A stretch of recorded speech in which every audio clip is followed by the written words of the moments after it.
আমাদের মধ্য থেকে যখন কেউ একটা বড় দায়িত্ব পায়, আমরা মনে করি সে অনেক বড় একজন লিডার। বলা হয় তাকে leadership is not about position, leadership is all about thinking and influence. কিভাবে একজন লিডার তার টিম মেম্বারদের কাছ থেকে যে সুপ্ত জ্ঞান তাদের রয়েছে সেগুলো বের করে এনে প্রতিষ্ঠানের কাজে লাগিয়ে প্রতিষ্ঠানকে ডেভেলপমেন্ট করতে পারতেছে, এটা হচ্ছে একজন লিডারের মূল কোয়ালিটি। আমাদের দেশে দেখবেন প্রচুর লিডার ছড়িয়ে ছিটিয়ে আছে, কিন্তু এই লিডাররা কোয়ালিটি লেস হওয়ার কারণে সে প্রতিষ্ঠানগুলো ডেভেলপমেন্ট হয় না এবং দিন দিন অবনতির দিকে যায়।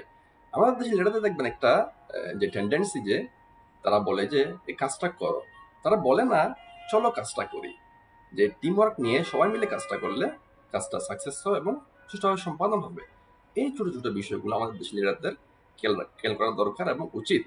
এই বিষয়গুলো সঠিকভাবে পরিচালনা করতে না পারার কারণে আমাদের দেশের প্রত্যেকটা প্রতিষ্ঠান যে ডেভেলপমেন্টের দিকে কম যাচ্ছে এবং দেশের উন্নতি কম হচ্ছে। ধন্যবাদ সবাইকে।